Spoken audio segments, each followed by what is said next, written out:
time. Hope you've got your drinks in hand. We'll be starting our next panel session. I can see them over there being mic'd up. Our next panel, as you can see up behind me, is Africa's Small and Medium-Sized Enterprises, Financing Africa's Largest Employment Sector. Our moderator is Florian Grohs, and he's a blended finance expert from Symbiotics Asset Management. I will hand over to Florian to do his introduction and also for the panel. Just to say as well, we will be about sort of 45 minutes for this panel session. If you have questions, we will have an opportunity when the bell rings the first time to ask questions. So please do raise your hand and give your name and company. Thank you very much.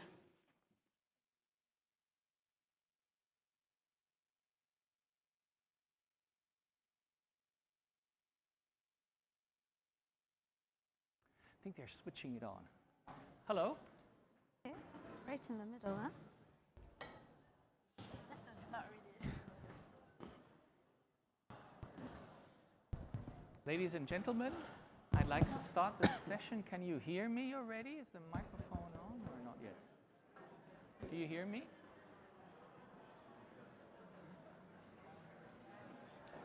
I'll start again. I don't think it works. No? Not yet. No, not yet. Oh, no? Not yet. Hello, do you hear me now? Okay. Yes, hello, my name is Florian Grohs. I'm from Symbiotics Asset Management, moderating this session for you. And I'm also here presenting our Africa Finance Fund, RegMIFA, which I'll explain a little bit later. But first of all, let me introduce the panel to you. And next to me is Maxine Chehab from Finance in Motion, a German impact asset manager. You manage and oversee partnerships with the financial and the private sector, and she has a lot of experience in technical assistance, but also in investments. Next to her, we have Amanda Kabagambe from Uganda. She is partner and head of TLG Capital, and she is very active now in raising a fund of 50 million. I think she'll tell us a little bit about it, and she's also a private debt expert. And then next to her, we have Njeri Ngaruiya from Kenya, and she's an investment director with IFU, already many years of experience, especially in equity, but also some debt experience, and IFU is a Danish development finance institution. And next to her, we have Yvette Dimiri. She's the director of Stears Insight, and that's a company that works with data and financed by venture capital. So very happy to have the panel here. And before we start, I would like to give you a little update on small and medium enterprises, because just some facts to give you a little picture there. In Africa, small and medium enterprises make up 90% of all companies, creating 60 to 80% of the jobs. Just in comparison, if you look at the US or Europe, it's only 50 to 60% small and medium enterprises. The rest are big companies, and that's where we don't have that much in Africa. And then these small and medium enterprises all over the world, but especially in Africa, they have financing as a major constraint. And I think we'll hear a bit about that, how this could be overcome. There are statistics, I think IFC and others have mentioned the large financing gap of 400 billion per year. I mean, these are huge numbers. I'm not sure we're going to be able to bridge this number here, but we'll give it a try. And of course, access to bank loans is a big issue. Only 20% of small SMEs have access to bank loans. But even for the large SMEs with more than 100 staff and personnel, only 40% have access to bank loans, so much less than in Europe or the US. And we at Symbiotics, in our RegMIFA fund, we always participate in a microfinance index report to find out, and that's very important, find out through telephone surveys how the investees, the people that get the loans, the end beneficiaries, if they benefit or not. And so we participated in a survey by 60 Decibel. That's an impact measuring company, and they did telephone surveys all over the world, 32,000 clients they interviewed, 115 MFIs. And if we look at the results for Africa, in this survey, you find out that of the micro and small entrepreneurs, 70% did not have access to a micro loan, those that then got one through the MFI. So again, the difficulty of getting loans is there. But if they get the loan, is it positive or not? And there, 80% are saying yes. If we get money, they have very much or slightly increased their business. So financing is a big issue. But now let's come to our questions and to the panel. And the first question I would like to ask Amanda, who has been with TLG, and if she could say a little bit about micro and small and medium enterprises, how to finance them, and what the issues are they're facing. Is my microphone on? That's better. Thank you so much. My name is Amanda. I've been working with SMEs for over 13 years now, in East Africa and in South Africa as well. And we're in a very entrepreneurial generation as Africans, so there will always be businesses coming up. Not many of them survive, but the ones that actually scale need tailored support. And the challenges to finance for SMEs are usually around collateral that's tailored to the growth needs of the business, but that doesn't typically match the balance sheet size of the company. So it's always interesting to hear about guarantee facilities that are coming up, or any other ways through which investors are willing to do the hard work to grow with a business. SMEs in East Africa don't always come as beautiful and attractive as SMEs in other regions. And so it takes a lot more effort to get them invested and a lot more effort to get them investable. I think the challenges present opportunities, not just for collateral structures, but also for technical assistance facilities that address the growth gaps of a business. It's not just vanilla type interventions like let's fix your, I don't want to give examples because each one of those things are very important, but just providing technical assistance that is pivotal to unlocking cash flows in a business and unlocking growth in a company. I think those two for me stand out as the biggest opportunities for SMEs. But could you give an example, Amanda, of a company, SME company facing some issues and what you could do for them? Yeah, I mean, TLG started out as a private equity fund maybe 12 years ago, and one of the flagship investments was in a medicines manufacturing company. That business was supported to scaling growth in revenues and actually listed on the stock exchange in Uganda and the Nairobi Stock Exchange as well. So supporting a company to grow into that level of being a regional player that's now selling to governments across Africa, not just in Uganda or Kenya, but even in Southern Africa, in Zambia as well, for us is a very, very big growth story. But at the time when the initial investors came in, they were not the most attractive business that you could believe would get to the stock exchange. Other examples are also just around companies that are asset light, but have predictable cash flows. So we're currently working with another health tech company that has great receivables from insurance companies, but they get paid in 90 to 180 days. Now, a payment cycle in Uganda of 180 days is enough to close a business down, right? Because you need the cash flows as quickly as they come through, and that's not always the case. So we're stepping in to provide invoice factoring support. It doesn't mean that that support is going to unlock the full breadth of their growth. Again, we're risk averse. We see the potential of the business, but we can only help them to unlock what they've already earned. So it's good for them, but it's not the greatest, answer to their problems. Well, thanks.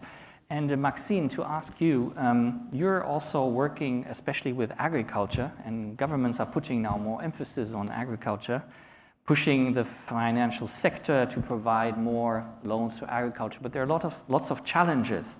Can you tell us a bit about the challenges and maybe even an example? Good afternoon. Just a mic check. Good. Right. So good afternoon. My name is Maxine. I'm the investment manager overseeing our investment and technical assistance operations in sub-Saharan Africa, so both East, West, and Southern.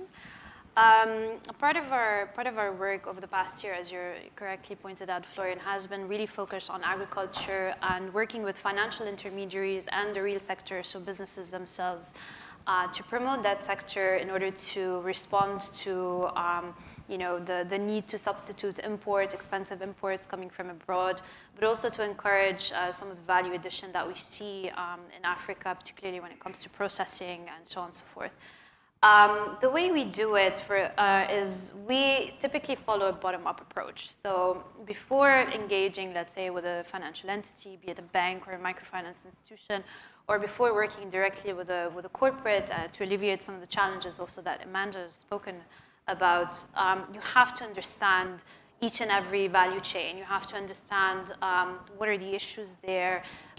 Is it an access to market maybe challenge that some of the exporters are having? Is it a diversification play that's the issue? Is it the technology or the production practices need to be innovated and green, for instance, to respond to some of the climatic impacts that we've seen? If we take Kenya, for instance, or Uganda, we've seen quite a lot of challenges with regards to droughts. So that really pushes companies to now invest in, let's say, to go from rain-fed irrigation to drip irrigation technologies. So you really need to be on the ground and understand the metrics of not just the existing value chains, your cocos, your coffees, your teas, but also some of the emerging ones. And you have to act as a development partner to both sides. You have to have capacity building to the banks and the financial institutions themselves, but also to the sector. We cannot, as a development financier, an impact investor, just push on dedicated funding to the banks and just stay there and then measure what we ask them to finance. We also have to help them expand, diversify, de-risk as well, be it through guarantees, but also through bringing in maybe some different financing structures. Collateral management can be responded to, or you can maybe alleviate some of the collateral challenges from the SME side through guarantees, but you could also look at maybe transaction-based collateral structures.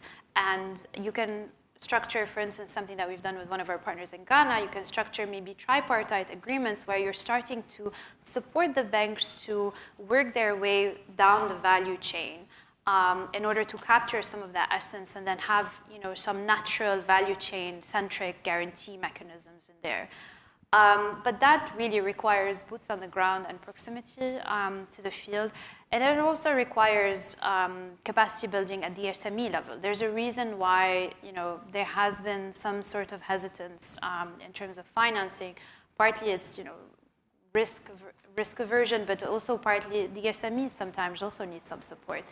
And it's not always negative. Sometimes there are good opportunities to scale up.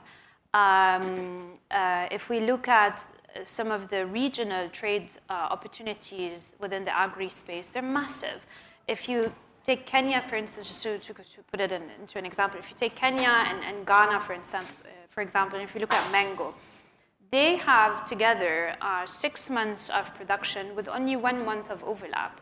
So if you yourself are financing, let's say, a bank in Kenya and then a bank in Ghana, and you're well ingrained into the sector, working with associations and so on and so forth, you can kind of spot that opportunity, because at the end of the day, they're both exporting to the same markets, yet the exporters have different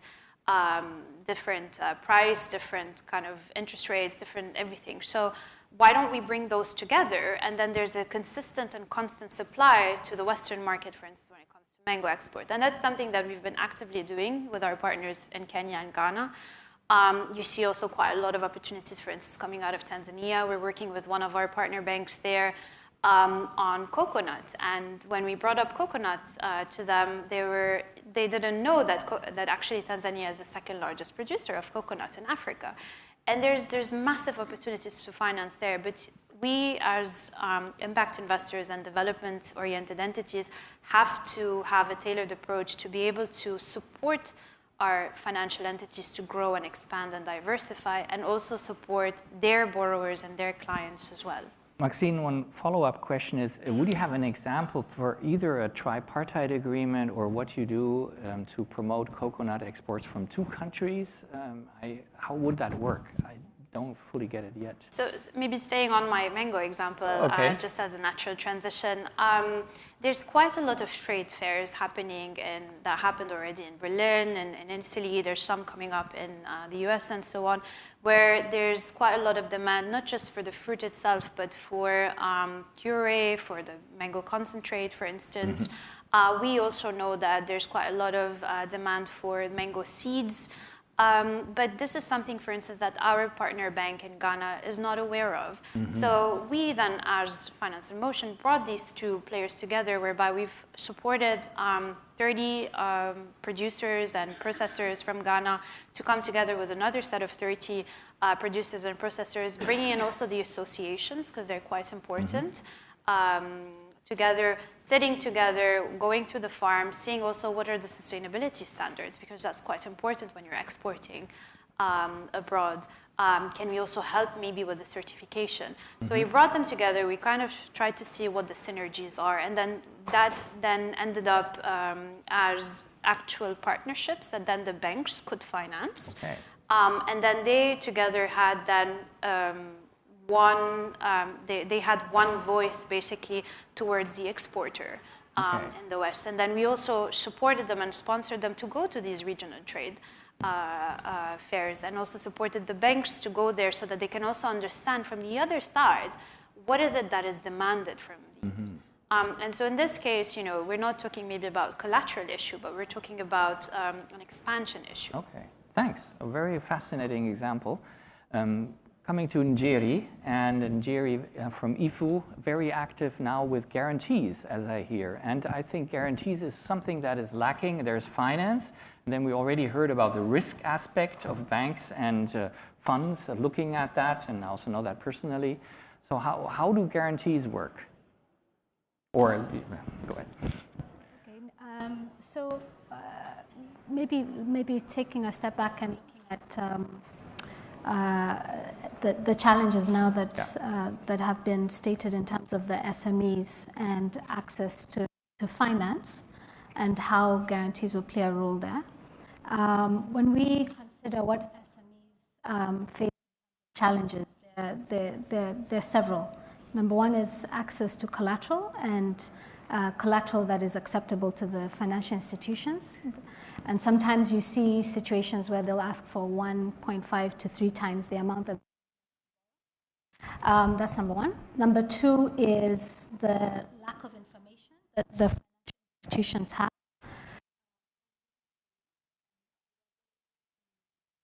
I hope my mic is she still audible? Is it working? Yeah. I'm having a. Now it works again. Thank you. All right. Okay. So collateral is number one, an issue. Number two is the inability of these financial institutions to understand the SMEs themselves, understand the cycle of their businesses, as has been mentioned.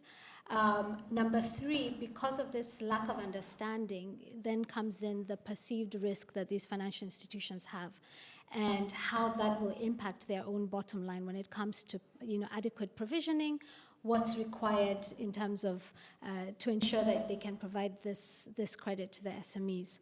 Now, as you mentioned, we have played in the guarantee side.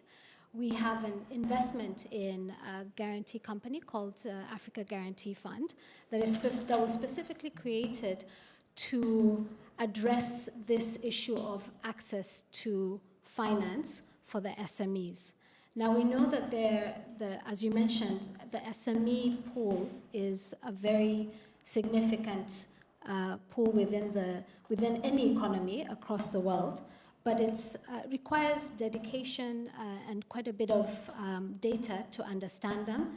And we have financial institutions that just find that it's too much of a stretch for themselves and would require too many resources that ultimately would hit their bottom line. So here comes Africa Guarantee Fund, who says, look, this is a space that is underserved, that is not understood the financial incentives are not immediately available, but we understand your need to protect yourself financially. And if you have an interest in investing in the SME space, we'll come in and we'll provide a guarantee up to a certain amount of your SME portfolio. Then that will then allow you to go out to the market, and rather than asking for 3 times collateral for a loan, you might ask for 1.5 times, and then also better tailor what is required to these SMEs.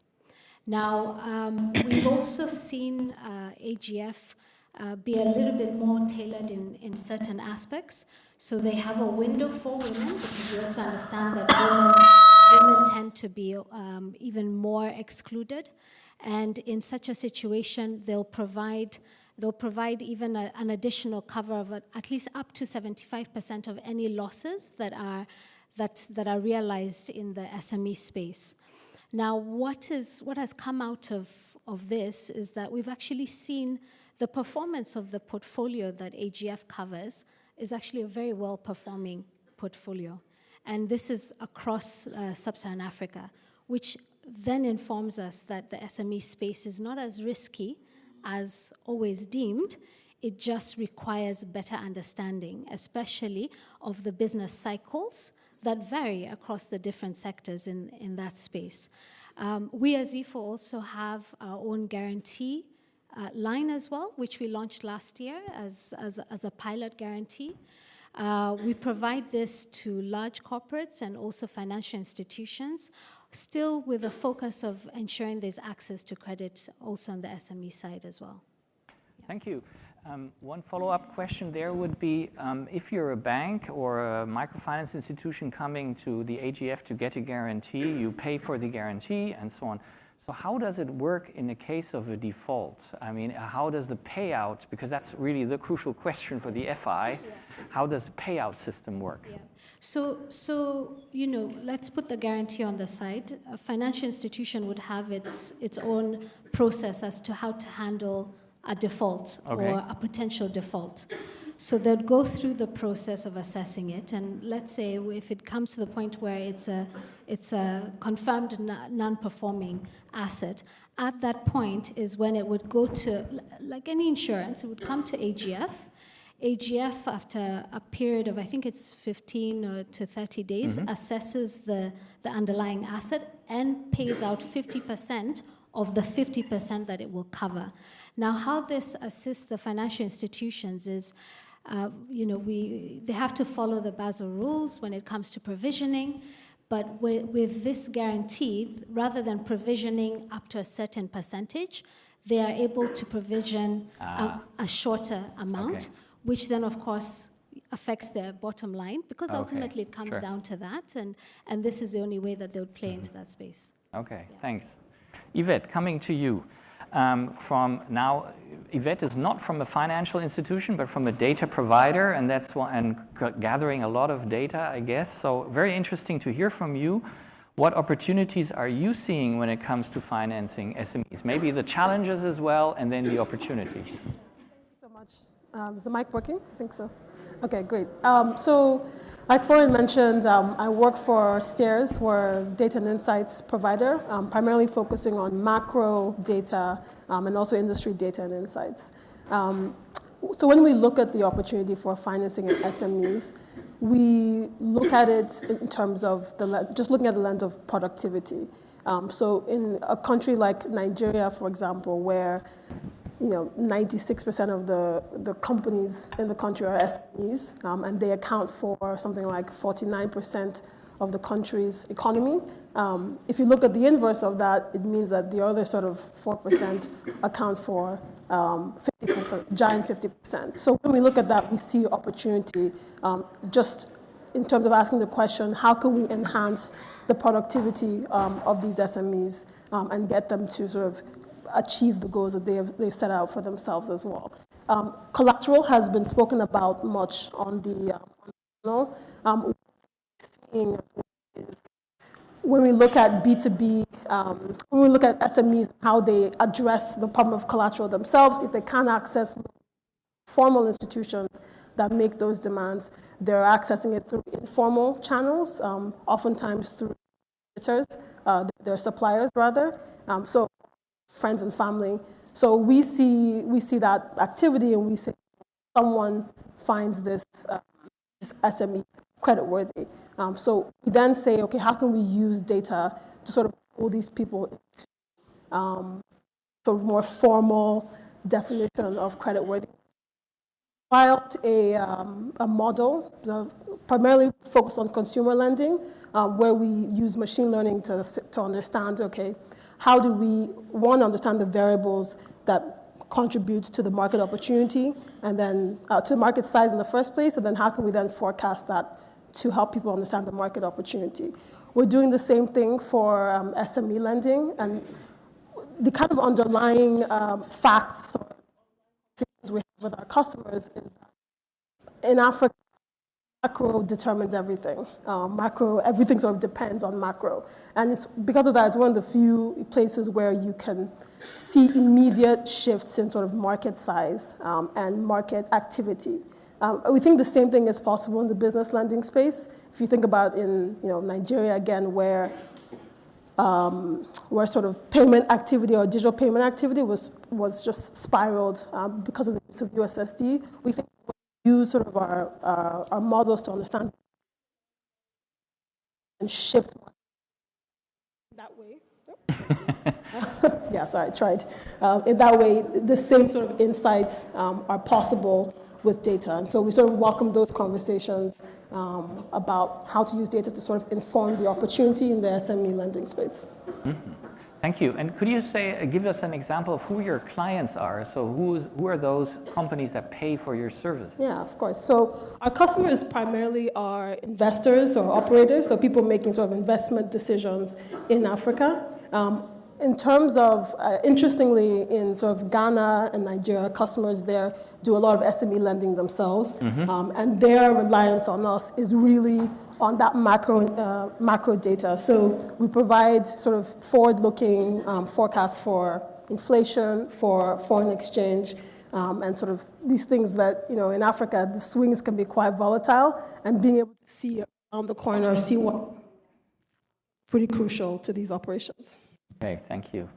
Yeah, thanks for that. So there's a bit of a round of introduction. And now our next question is about women and gender and small SMEs, and how can our organizations support women in business so that they play a higher role in Africa especially. I mean, women are already pretty active. And that's a question not only because we have a female panel here, it's also a question to us men, but who would like to start and give a bit her view about how to promote women SMEs? You want to? Yeah, Maxine. I'm hoping my mic is stable, otherwise I can be a very loud person. So, I think again, I will speak from a perspective of a development or an impact investor. We are seeing quite a lot of shifts, with a healthy shift, I would say, in the financial system, but also from government policies in terms of having that gender lens focus. Then what's very interesting to note, and what's very important to note, is that you need to have a tailored approach, not just on startups or only on let's give female entrepreneurs financial literacy support and so on. So you need to have mentorship, you need to have capacity building that is really enterprise specific, industry specific, and you need to foster exchange and again trade and knowledge across different regions. The way we do it is we work with our partner institutions, be it banks or corporates, to not just have an internal gender lens, either investing or approach to their own operations, but also forward-looking. There needs to be that shift in we are developing the market, also from a banking perspective or from a corporate perspective. And so by being able to touch not just on the financial institution side, but on the end borrower side, you then can talk to women that are in the oil and gas industry, you can talk to women that are in agriculture, you can talk to women that are in rather manufacturing or so on and so forth, and then try to build these ecosystems that are not just country-specific, but regional as well, because this is where a lot of the strengths and the opportunities come. And a lot of some people around the room have that regional diversity. So if we take one of our, let's say, partner institutions, which is the APSA banking group, we should leverage that regional presence that they have across the board. Take some of the lessons learned from women entrepreneurs from, let's say, Tanzania and Zambia, and transfer them into West Africa, see how we can foster that. And this is, for instance, what we did a few months ago when we brought women entrepreneurs together with the banks from the different countries to discuss what are the issues, how can we solve it. And I think the ask is really to use impact investors that have that technical assistance ability to be able to tailor make some of these programs for the women entrepreneurs themselves. Okay. Yvette, from your data knowledge, can you add something on women entrepreneurs? How many are there? And I don't know if you know that. Yeah, I mean, I think that the way we see, I'll just use this, yeah. So the way we see the opportunity with sort of a specific focus or having that gender lens when it comes to financing women-led SMEs is that Africa leads when it comes to women-led SMEs. So you take that immense opportunity and then you say, well, what are the structural issues that still exist when it comes to sort of enabling these women to grow their SMEs? So again, collateral has been spoken about, but if you take a gender lens and you disaggregate the data, you see that women harder time when it comes to accessing, to having collateral rather, just because they tend not to own much across the continent. So how do you have a more expansive view of what collateral is, what collateral can be, collateral registry, the different sort of solutions that are in play. Other issues that exist for women SMEs, particularly I'll call it the double management issue, which exists everywhere in the world. But if you think about sort of if women are sort of the driving force behind the SME, what happens to their other household obligations, which exist? I think you could go as far as saying if you're looking for sort of performing loans, maybe the adjacent business is childcare. I think that's the kind of thinking that can happen when you're disaggregating the data specifically. Okay. Amanda, you also wanted to join, add something from your experience here. Thank you, and sorry for the disruption. No, based in Kampala, it happens. It's sunny all the time, so I had a reaction to the London weather. But I'd like to chime in on women and accessing capital. I was raised by very strong parents, and I always thought men and women have the same abilities and the same opportunities until I started working in access to finance and until I became self-employed. And I noticed very quickly that there's a gap in boldness, there's a gap in awareness, but there's also a gap in risk aversion. All the access to finance programs that I have run for different investors and DeFis, the women need a lot more hand-holding. And it comes back to what we're talking about when it comes to SMEs. They are very good businesses that are investable, but they take a lot more effort to invest, so the banks or funds will walk away because it's just too much effort. It's similar when it comes to women-led businesses versus other businesses, because they need a lot more time for you to explain to them what you're going to do for them, right? And it's 3 more meetings before they open up. It's times 3 the effort versus the other businesses. So the things that I've learned is just about being a lot more intentional in guiding them on that process, a lot more patient in giving the information that is needed to enable them come to a decision. And when they do come around, they actually do outperform.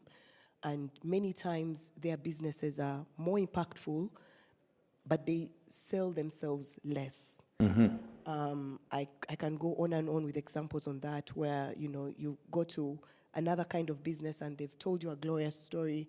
When you get there, it's divided by 3, the reality, right? Whereas on the other side, a women-led business, they'll tell you something, and when you get there, actually times 3, right? You just need to be willing to do the work to get them to be able to collaborate. Thank you. Njeri, would you like to add something? Is there something specific for guarantees for women SMEs or not really? Well, I also wanted to address it on how we, beyond guarantees, would look at it. Okay. Because of course, being a DFI, we would then approach it in a slightly different way. So for us, first, we would look at assessing how exposed is the institution to women, and looking at who do they serve, tracking what's the difference between if it's a bank, how many women type loans are there. We'd also look at the management as well of the institution, which can influence the women SMEs that they decide to serve or not.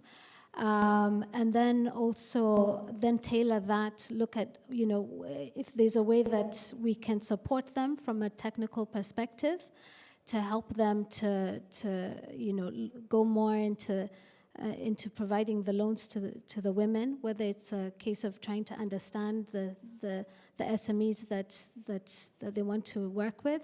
On the guarantee end, what we've seen is that in order to incentivize the banks to work with them, we then provide a higher guarantee for women. Again, going back to what she mentioned, it does take time for these women-owned SMEs to open up, to also understand what's required of them. And because of that, and the risk that is perceived, a lot of the banks will probably take their time and not really expose themselves to them. So the incentive that we provide is giving them a higher cover to that perceived risk. Okay. But of course, tracking as well these financial institutions and how how they also look at working with women as well. That's another area. Thank you. Thank you. And we'll turn to another subject, and then I'll leave a little time for questions. That would be the big area and the big growth, especially in Africa, of fintechs. I mean, starting with Safaricom in Kenya and M-Pesa. What are advantages and disadvantages of fintechs in helping SMEs grow their business? I would say maybe Yvette wants to start. Yeah, I think fintech, oftentimes it's a large word, but it's really about sort of the technology and maybe even the distribution that is used to solve the problem at hand. One of the things we're seeing in Nigeria is, we're asking the questions: are fintechs actually solving the problems that SMEs have? It's been highlighted here many times. Access to finance is primarily blocked by high interest rates on one hand and collateral on the other. And these issues are actually not solved as well by fintechs. I think fintechs can do a good job in terms of like financial inclusion, getting sort of these SMEs sort of on digital accounts. I think something like 57% of SMEs have accounts. So having an account is like the first step, but it's not the solution. It's not the problem that they have primarily. And so I think some of the issues that we've discussed here, some of the the guarantee schemes and things like that, are a bit closer at addressing that. And there are definitely fintechs that can enable that at scale. But what we're seeing now is there's still a gap in terms of where we are now and the problem to be solved for the majority of SMEs. Njeri, you wanted to add something on some of the issues that fintechs are facing in helping SMEs, or are they useful? Yeah, so I think in the space of fintechs, we've it's to a question of are they really addressing a risk or an issue, and which issue it is.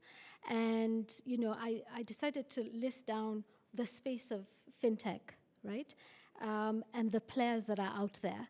and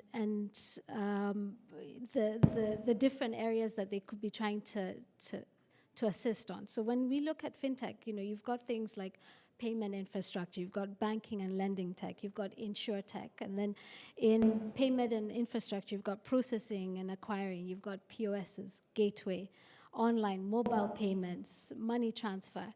And then under banking, you've got the neobanks, right? You've got the lending tech, which may or may not sound the same. You've got personal finance, you've got credit and market access as well. There's so many players out there, all saying that they are trying to deliver on financial inclusion, that they are trying to deliver on efficiencies in various aspects.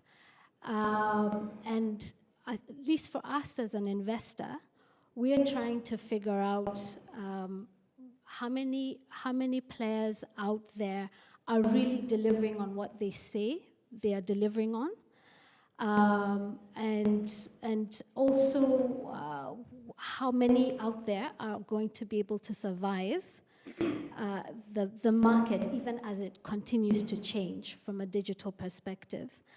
And for us as investors, given the fact that this market is very broad, there's so many players out there. I think it's in the last couple of weeks we've heard stories of some of these players also closing down shop. So then comes back to the question of, were they really relevant to the market that they say that they were serving, to the problem that they said that they were trying to address? So that is, I think, the root of the challenges when it comes to fintech and addressing SMEs. The other thing that we see is there was a survey that was done sometime this year on SMEs in Kenya, where they tracked these SMEs for a full year, and they were assessing, how do these SMEs conduct their business? Do they conduct them with, do they get credit from banks, from microfinance institutions, from fintechs, or cash? And surprisingly, even for us as an investor, we saw that majority of them still relied on cash. So it comes back to the question of what are these fintechs solving really?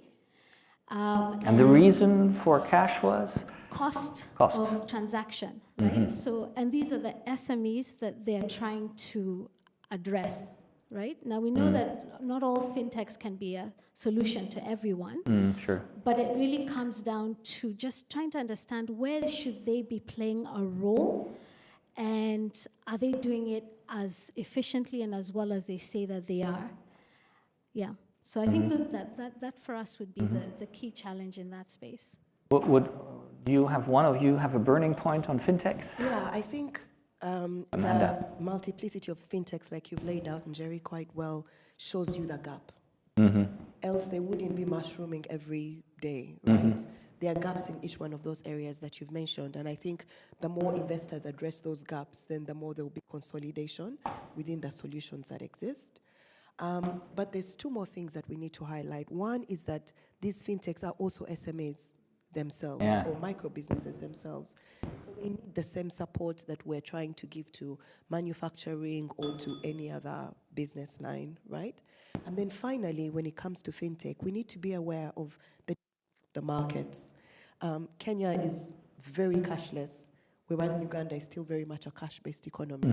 And so you'll see that the different fintechs will continue to operate because of the differences in each one of those markets. Okay, thank you. And then I think I'll open the floor to all of you if you still have some questions to this panel. Yeah, there, the gentleman, lady over there. One question, okay. Well, let's do two. No.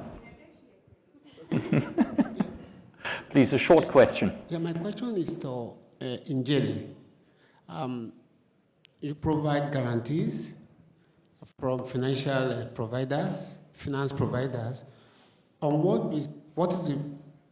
what kind of comfort do you depend on from the lenders to issue the underlying guarantee? Yeah, the comfort. For example, if I'm financial institution, and you've granted me a guarantee because of my port to SME. What is your requirement of underlining collateral or comfort for you to issue it to me?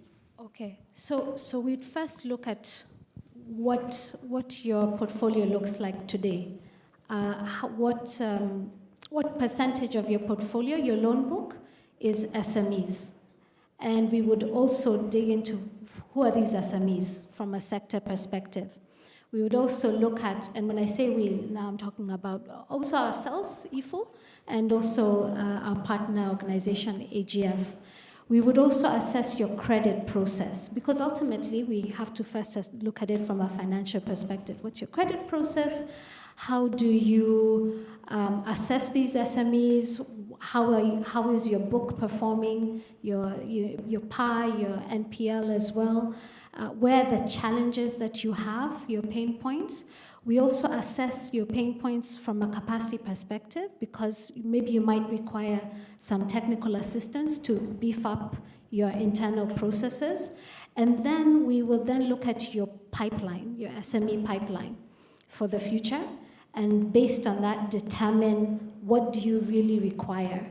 Maybe start off with a guarantee of $5 million and then assess your deployment, because that's the other item to look at. How quickly are you deploying these assets? And then take it from there. Thank you. Do we have time or not anymore? No. So, okay. So, well, thank you. Thank you very much, panel. And I think it was an interesting discussion.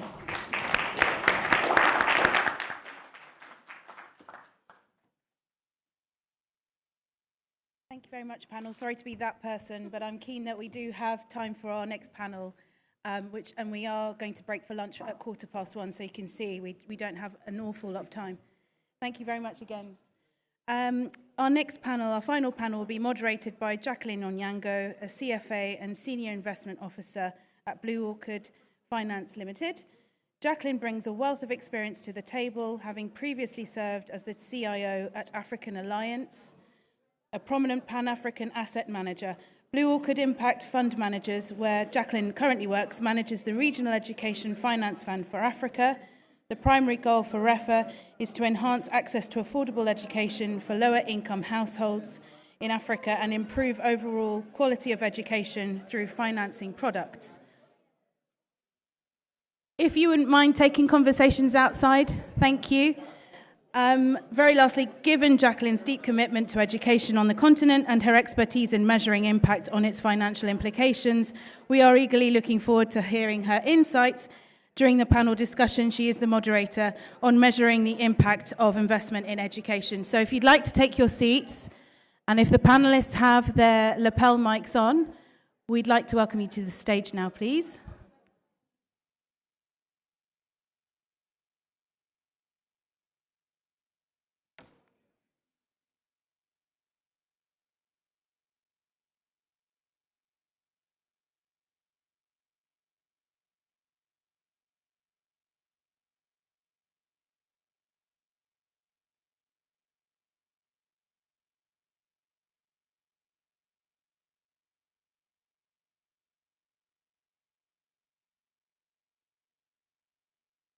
Could the panelists come and take their seats, please? We're really losing time. Jacqueline, maybe you could start the process.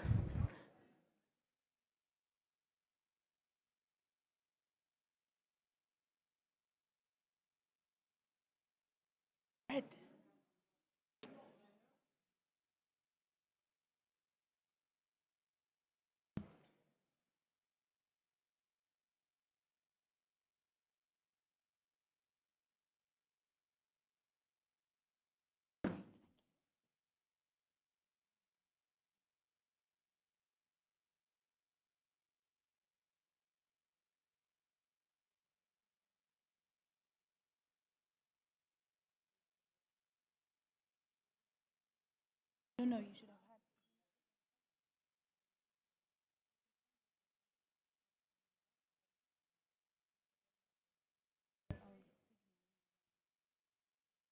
had. We'll try.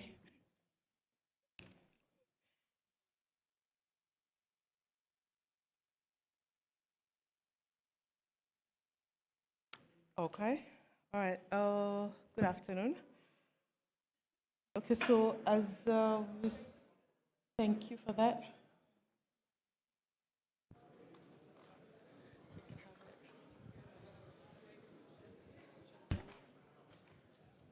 I will not spend a lot of time discussing on the importance of education on the continent. What I'm going to do is I'll introduce the panelists as we have them here, and then just why is it important for us to actually measure the impact of our education funding on the continent? Starting off, we have Nirav. He's a leading expert in education finance in India and in Africa. He's also a member of the steering committee of the USAID Education Finance Network. I will let him introduce himself, so I'll go through the whole panel and then they'll introduce themselves. I'll introduce myself and the fund that we currently manage, and then we'll dive into it. We also have Batya, who's a pioneer in the use of income sharing agreements in the finance education in Africa. She's also a strong advocate for social justice and equity. We have Matthew, who's a leading expert in education finance in developing countries. He has worked with MFIs across the globe to develop and launch financial products that help schools and students access finance. And then we have Anita, who's a leading expert in impact investing in education. She has extensive experience in structuring and managing impact finance funds. I'll let you introduce yourselves further and speak a little bit about your organizations. We don't have much time, so keep it short and sweet.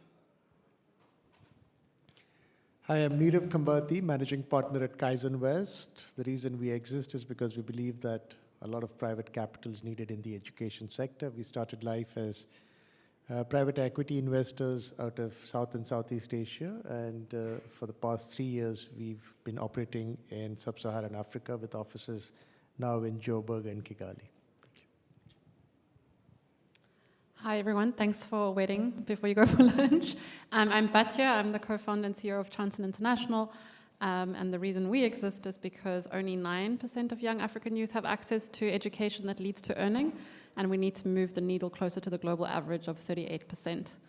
Additionally, we also need to crowd in more private capital into the education space, and we do that with our income share agreement based out of Rwanda. Hi, everyone. So my name is Mathieu Faun, Global Director for Technical Assistance for Opportunity Edu Finance. Our main mission is actually to put more kids in better school. So we do it by really helping financial institutions to develop financing product for the education sector. Hi, my name is Anita Kover. I work for the UBS Optimus Foundation. The UBS Optimus Foundation is an independent foundation based in Switzerland, but we are aligned with UBS, which is the world's largest wealth manager.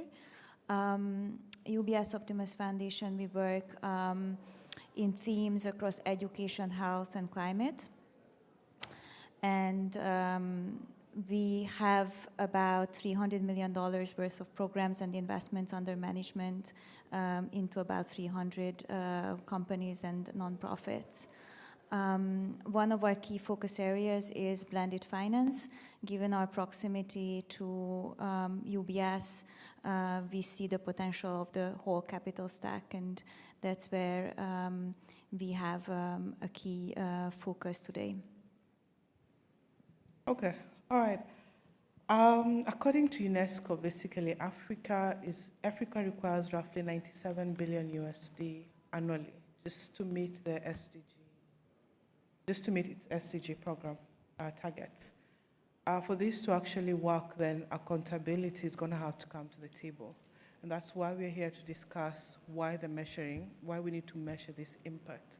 So we're looking at the quality that is of education that is being provided, and we're looking at the access. So at Blue Orchard, we manage the Regional Education Finance Fund for Africa, and our focus tends to basically to enhance the access to affordable education to households, low-income households across the continent.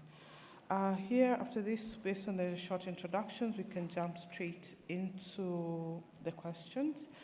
I'll start off with Nirav. So basically, how are you using result-based financing to invest in education providers in Africa? And how are you measuring the impacts of those investments? Sure. So like what you do with REFA, we are a big believer of investment in the affordable non-state education sector. Developing countries are seeing more and more uptake of non-state education as the government systems are not able to keep pace with increasing parental aspirations.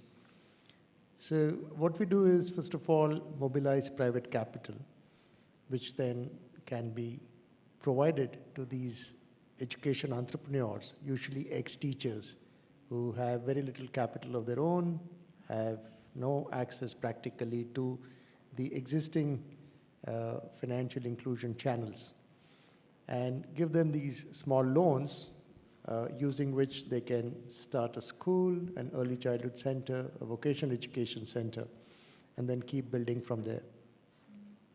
On top of that, we run a reward and recognition program, which essentially allows us to blend philanthropic capital on top of the commercial capital that's used to provide loans. And the reward is directly linked to the quantum of learning outcomes improvement that the learning provider is able to demonstrate within the tenure of the loan.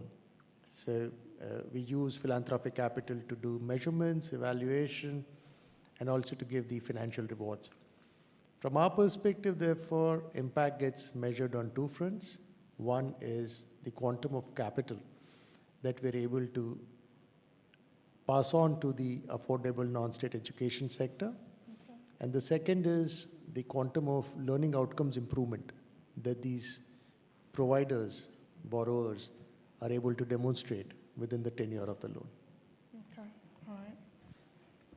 Thank you for that. Okay, based, I guess, on how you're seated, so Batisam, on the income sharing agreements, how does it actually work to improve accessibility to students in Africa? And how do you measure impact in that space? Yeah, thanks so much. So just very briefly, for those of you that don't know, income share agreements are a unique education financing tool for young people because you measure risk based on future potential income rather than someone's current financial situation, right? So the way that we work is we identify the best education providers in the region, so in Rwanda, for instance. We do a due diligence on the education provider where we map the learning to earning journey, and we have the very clear earning potential outcomes at the onset. Once we have that data, we can then structure an income share agreement per cohort. So what that means in reality is, like, for instance, Alette, we financed her hospitality training in Rwanda, and she signed a financing contract directly with us and agreed to repay us 10% of her net income for 5 years. The other magic thing about income share agreements is that you only start repayments once you earn above a certain amount, which is where you sort of start to measure the impact already. So in Rwanda, you only start repayments once you earn above 2 times the median income. And on the other end of the scale, you need to protect higher earners and make sure they aren't over-indebted or over-repaying, so we cap our income share agreements. So with that basic financial structure in place, there are different entry points or different points in time where we measure impact. And a lot of it is actually just built into the financial instrument. But the first is at inclusion, right? Because you don't require collateral and you don't need to pay interest whilst you're studying, you automatically open up this financial product to very excluded youth. So of the 3,000 young people we have financed today, 70% of them come from $2 a day or $5 a day households, and they themselves are not economically active. And so this is where our baseline is set, creating inclusion and access. And then the commitment to education is also starting to show as a significant impact on our side. So we've had a couple of experiments or comparison studies with people who have provided scholarships to a group of students, and then provided income share agreements. And what we see with scholarships is that the dropout rate is 15 to 20% higher than with income share agreements, because the young person is making a very conscious decision to actually choose this education path, make this kind of commitment to make a repayment later. And then at the later stage of the journey, because the repayments are income-based, essentially we're only successful if the young person is successful. So you have this inherent outcomes-based funding built into it. And what we've seen to date is that our employment rates are much higher than average. Our youth are earning 4 times the median income in the areas where we work. And therefore, we're successful if the young person is successful, and the education institution is incentivized to continue providing good quality education, because they now have a financing provider that is tying the education institution's success to the funding. Okay, all right, thank you for that. Matthias, this for you is, how are you working with the financial institutions to come up with financial products and services that allow for accessibility? Accessibility to schools and the students in Africa? So at Opportunity Edu Finance, we actually follow 2 approaches in parallel. The first one is the direct technical assistance to financial institutions to help them design a tailored product to the private school, parents, eventually sometimes teachers, and so on. And the other approach is also supporting directly the school client in terms of capacity to borrow, capacity to put in order their records, and so on.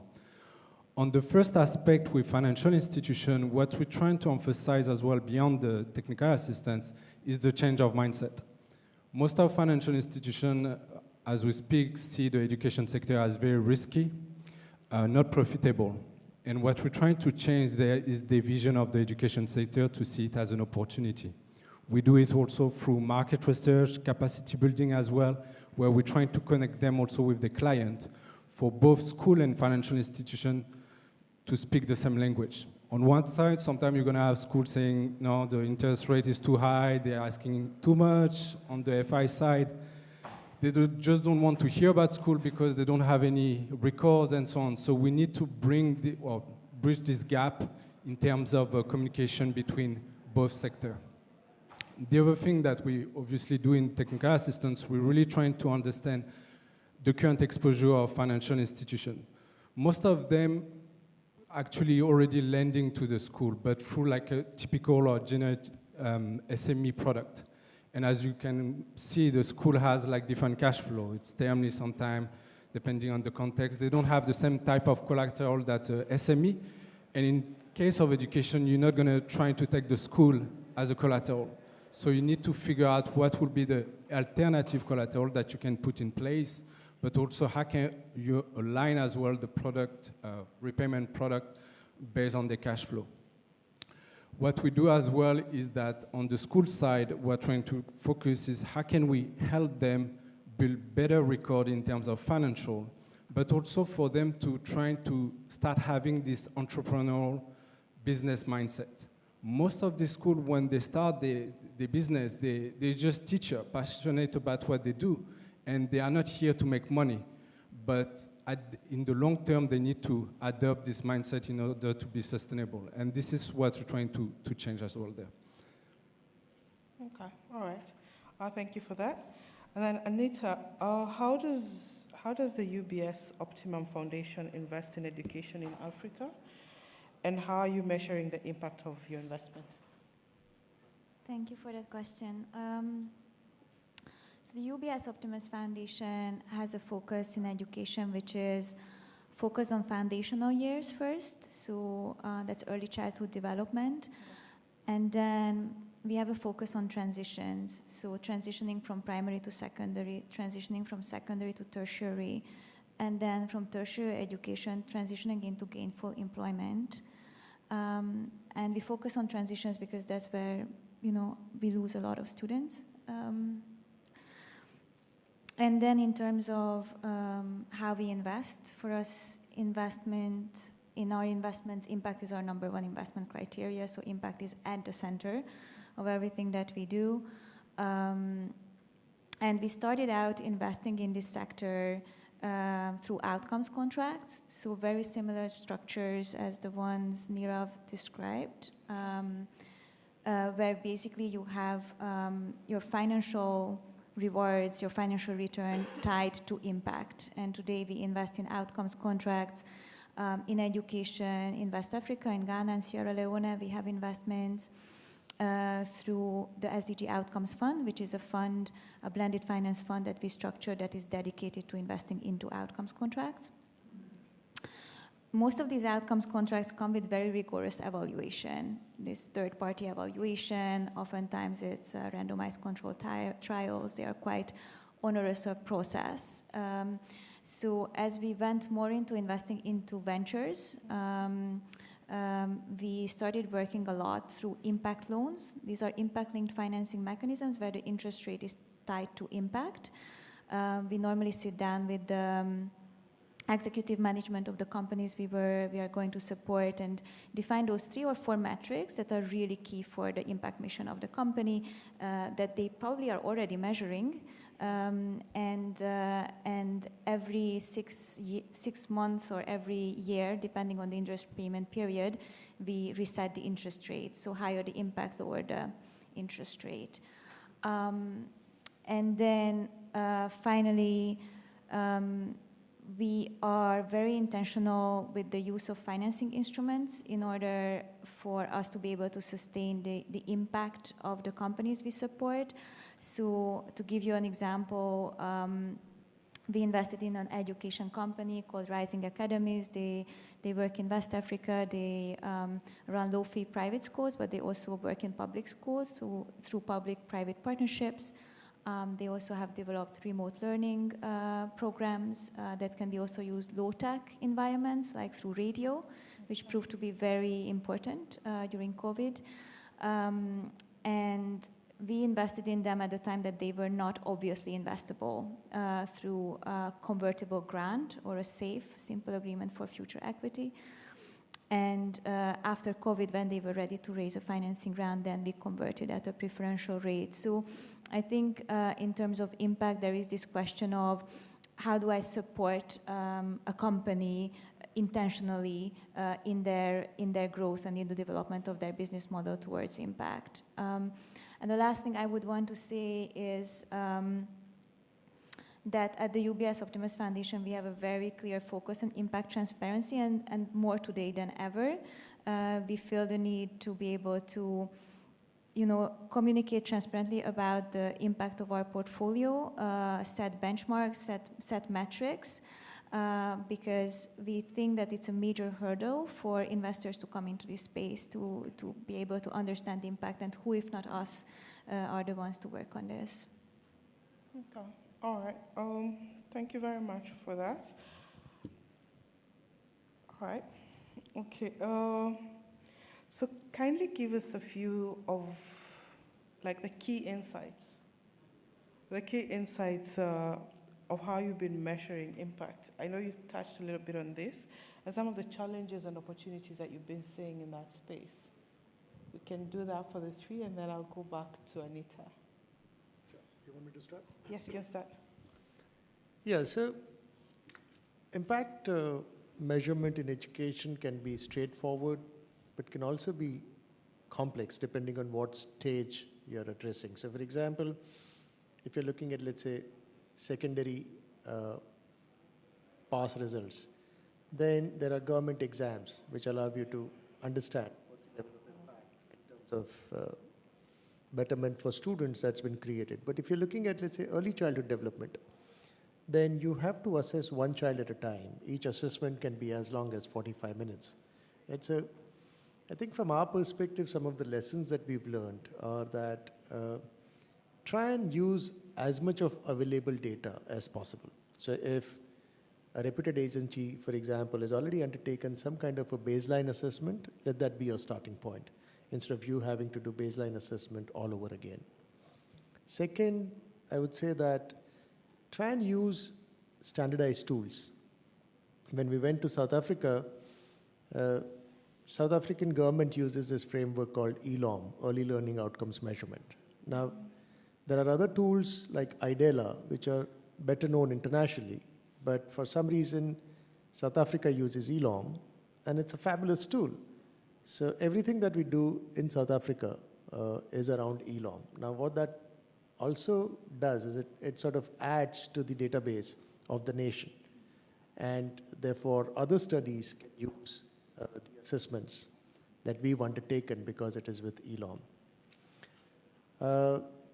Finally, I'd like to say that, given that this could be expensive and complex, and usually,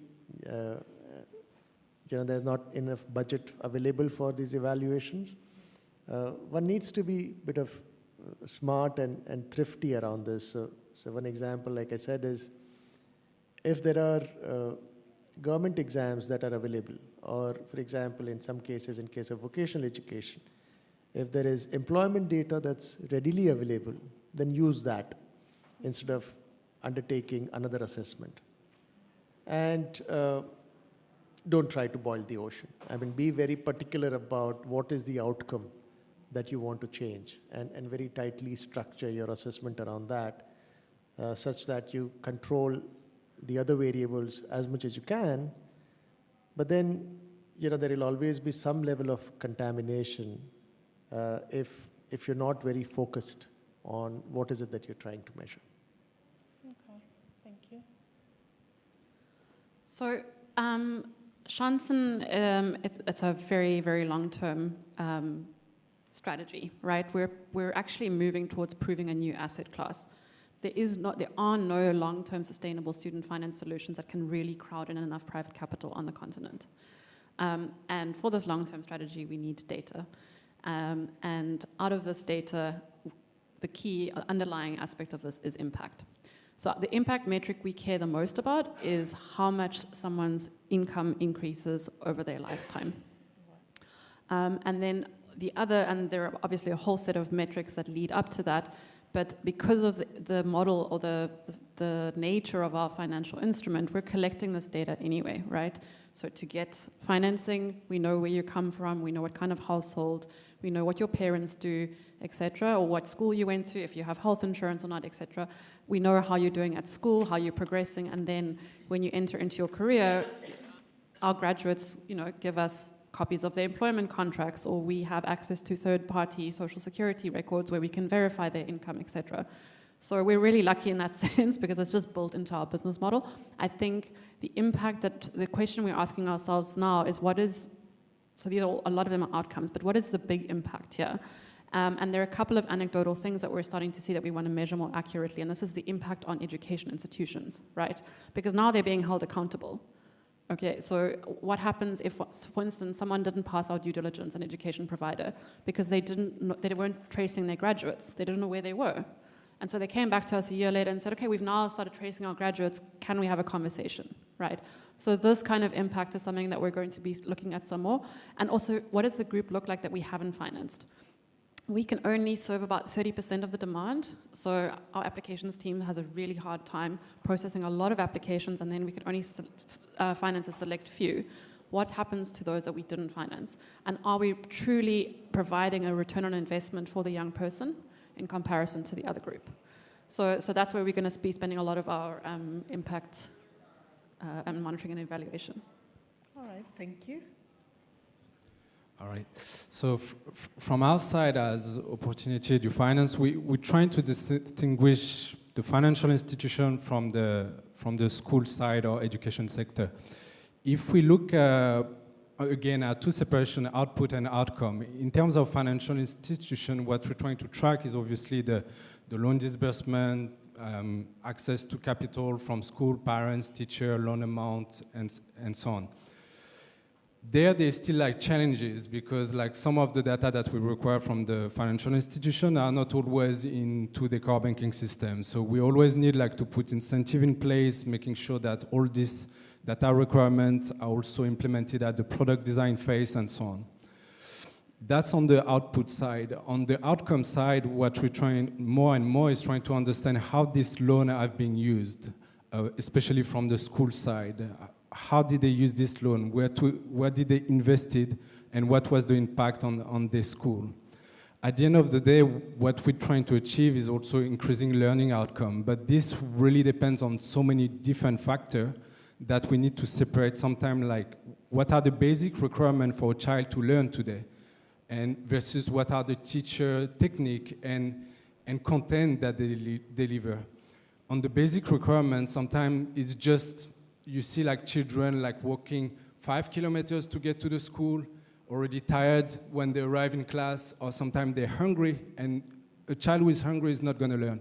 And we need to first tackle this basic need and environment of the school before even thinking about teacher technique and learning outcome. So this is what we're trying to assess. Right now, we usually do focus group discussion with the school, but also with the parents to understand how they've been using the loan, and also trying to open their mind on where should they invest? Because sometimes the school have very big vision, but sometimes it starts with very small investment, having like toilet for girls as well during the menstruation period to make sure that they actually attend school. So we start from there with them. At this stage, it's still always like a challenge, and I think what we need to emphasize going forward is what are the incentives that we can implement both from the financial institution but also from the school side to start tracking this data. Would you like to add something?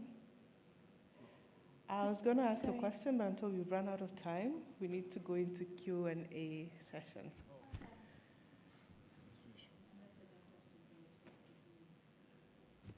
Anyone with a question?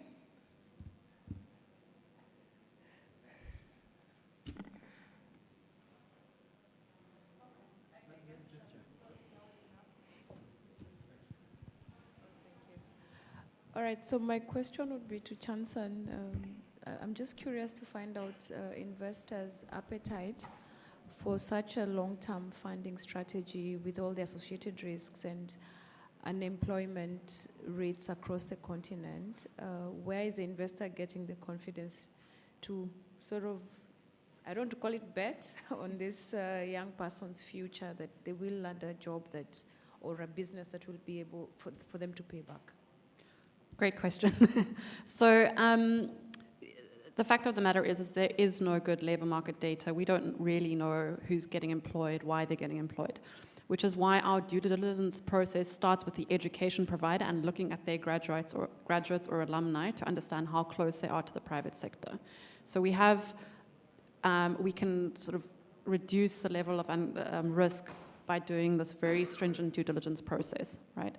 So this will need to happen for the next 5 years still as we gather more data, but eventually Chanson will be an organization that will have its own primary data just through our repayments, where I can much better answer your question and say, okay, we know that in the mining sector or in the hospitality sector, this is happening in Rwanda with verified sources and verified evidence.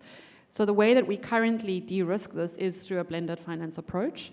The long-term goal is to become commercial, but to have this R&D phase, essentially, we have folks like the UBS Optimus Foundation who've given us an anchor and investor into our first SPV, and that attracted senior notes and development finance investment. The other important thing is that we've moved all of our investments into an SPV, so it's off balance sheet, and we kind of we've built this first blended fund to crowd in that kind of capital and then step by step prove and build our own track record. But mostly it's through sort of the blended waterfall structure that we can provide some level of comfort.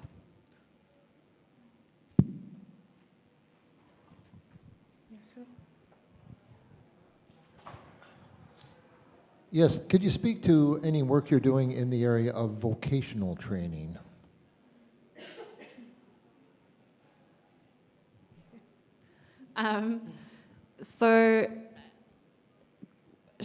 Typically, in sort of the global north, income share agreements have been used for things like tech training, like boot camps, a lot in the US, and for bachelor level education in Europe. We've actually decided that our main focus is vocational training. And you can finance vocational training with income share agreements if the cost of training is less than or equal to the first year of income. And we're seeing more and more when we do due diligences and we find just recently we onboarded a hospitality training provider in rural Rwanda, and it's a 6-month program. It's the entry-level vocational training certificate, and the income level of their graduates is 2x the cost of education. So that's a beautiful ISA. So as long as that ratio works, we can actually do any type of education, across the spectrum. But we have a particular soft spot for vocational training. Okay. So our program focused on learning stages. So as a matter of fact, in Rwanda, our prime focus is on vocational education. So we fund these schools through soft loans and capacity building support. And then we also have a partner of ours who comes in specifically for soft skills training. In our assessment, soft skills is a fairly significant contributor towards employability, and it's an aspect that oftentimes gets ignored in the process of imparting hard skills.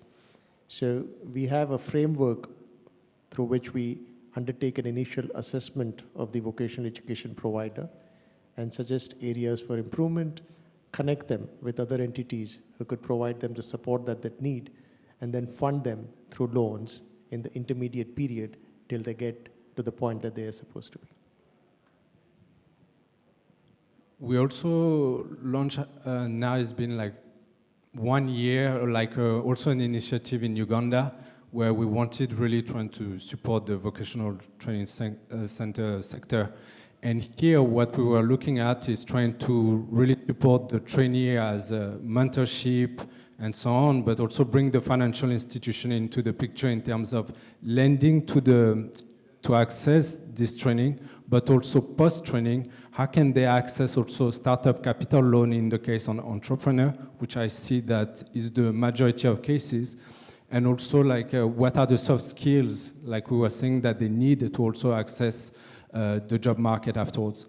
What we realized is that, especially in the rural region in Uganda, what they're looking for is carpenter, this different type of job.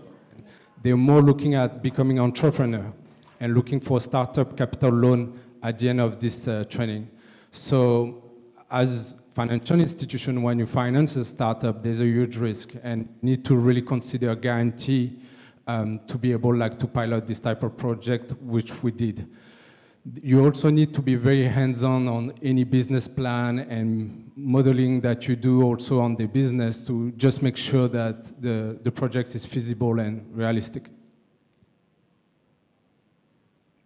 Okay, thank you. Hello, good afternoon.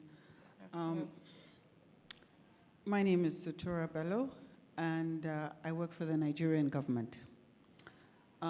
The agency I work for does a lot of sector reform. We're currently undergoing sector reform in education, and as you can imagine, within the government, the education sector itself, there is a lot of resistance to reform because they see it as a way of taking power away from them and shifting a lot of the functions of the government onto the private sector. I see that a lot of the support that you provide is to the private sector. I want to know if you've had any experience working with government in supporting them with some of these programs, because we say in Nigeria that we do the work that nobody wants done. But I don't know if sometimes they are unable to see the results of the reform. In other sectors that we've done, it's only like 10 years later, they're like, oh my God, if it wasn't done, where would we be? And so sometimes helping them to understand that such opportunities exist. I don't know if you've had opportunities working with government, because that would really make our work a lot easier. Thank you.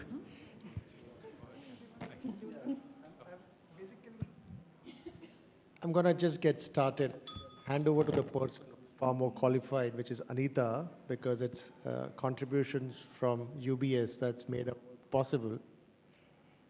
But our objective was, and so is Anita's, is to bring more private sector participation into education. And it's easier to get involved with private sector capital into the private sector education, but then how do you bring that capital into government sector? And which is where there have been some very interesting experiments recently in the area of impact bonds and outcomes-based financing. And we've been fortunate to participate in some of those where actually Anita's organizations come in as the outcome funder. So maybe I'm going to hand over to Anita for that. Thank you. Yeah, so we started out with outcomes contracts working in India, outcomes contracts in public schools. And there what you do, basically, you support nonprofit organizations. You cannot get back your money from nonprofits, right? They will do various services towards public schools that can be remedial teaching, teacher training, school management, whatever is needed. And then the outcome funders, which can be donor organizations. So these are often multilateral, bilateral donors, but also local governments. They come in and pay for those outcomes once the outcomes are achieved. So we go beyond the question of, inputs like building schools. We go into the question, or enrolling children, because oftentimes enrollment is already there. And we go into the question of, are these children learning? What are their numeracy and literacy outcomes? And governments, if local governments are willing to pay for that, that's the best type of outcomes contract that you can get. Because there is always the question around sustainability. How will these projects be sustained after the outcomes contract is over? So we started doing this work in India. We started with a very small pilot. It was $200,000 investment. Then we scaled it to a $12 million outcome contract. And we are currently working together on an even larger outcome contract, a 20 million outcome contract in India. And these are all public-private sector partnerships. And specifically in Africa, we are working on similar outcomes contracts in Sierra Leone and Ghana. And there as well, there is participation from the government on the outcome funding side.